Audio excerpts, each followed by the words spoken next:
Friends, Ahobilam Lakshmi Narasimhaswamy temple దర్శనం అయిపోయింది. తిరుపతికి వెళ్ళే దారిలో ఒంటిమిట్ట రామస్వామి దేవాలయం కూడా ఉందన్నమాట. సో అక్కడికి వెళ్తున్నాము. ఇక్కడ నుంచి ఇంకొక 46 కిలోమీటర్స్ 77 కిలోమీటర్స్ ఉంది. అక్కడ నుంచి తిరుపతి ఇంకొక 200 కిలోమీటర్ ఉంటుంది. సో వెళ్తున్నాం రామాలయానికి కూడా. చాలా పురాతనమైన కాల టెంపుల్ అనమాట అది. ప్రహ్లాదుడు హిరణ్యకశిపుడికి సంబంధించింది మంచి లక్ష్మీనరసింహ స్వామి ఆలయం అహోబిలం అయితే చాలా ఎక్సలెంట్ దర్శనం అయింది. ఇక్కడ నుంచి మేము ఒంటిమిట్టు రామాలయంకు బయలుదేరి అక్కడ దర్శనం చేసుకొని తిరుపతి వెళ్తాము. ఓం నమో శ్రీ లక్ష్మీ నరసింహాయ నమః. ఒంటిమిట్ట రామాలయ టెంపుల్కి వచ్చేసినాము. ఇది 16th సెంచరీ టెంపుల్ అన్నమాట.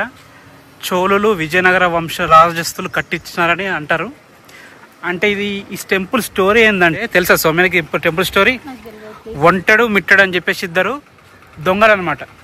దొంగలు రాముడు భక్తుల్లాగా మారి ఈ ఆలయం కట్టించారంట.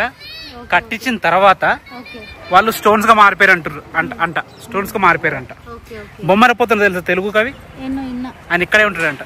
బొమ్మరపోతను ఇక్కడ ఉండేవాడంట, పెద్ద కవి. సో టెంపుల్ అయితే చాలా బాగుంది. లోపలికి వెళ్ళి చూద్దాం ఎలా ఉందో. ఇప్పుడే రాముల వారి దర్శనం అయిపోయింది. ఇది జాంబవంతుడు ప్రతిష్ఠించిన ప్రతిమనంట.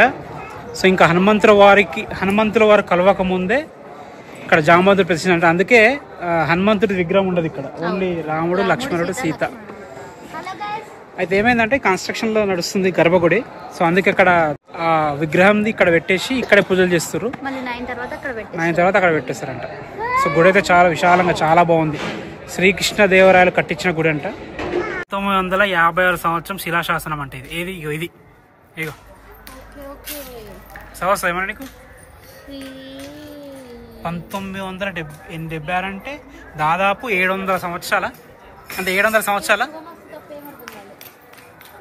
శుభమస్తు రామాయ నమః. రామ నమః స్వస్తి స్త్రీ జయం. అంటే అన్ని సంవత్సరాల కింద కూడా కొద్దిగా ఆల్మోస్ట్ తెలుగు ఉంది. అంతే కదా.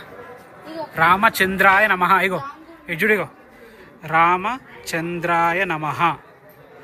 స్వస్తి స్త్రీ విజయ దశమి. ఇక్కడ గుడి ప్రాంగణంలో కోదండ రామస్వామి అన్నదాన క్షేత్రం ఉంది. సో అన్నదానం చేయడానికి లోపలికి వెళ్తున్నాము. ఫుడ్ ఎలా ఉందో చూద్దాం. ఏమేమి పెట్టు సౌమ్య? టమాటా పచ్చడి, వంకాయ కర్రీ, అక్కడ పెరుగుంది, సంథింగ్ ఏదో సాంబార్ లాగా పలసగా ఉంది. టేస్ట్ ఎట్లా? ఓకేనా? చాలా బాగుంది. రాముల వారి ప్రసాదం అంతేనా? చాలా చాలా బాగుంది. నిజంగా అమ్మా బాగుంది. Okay okay.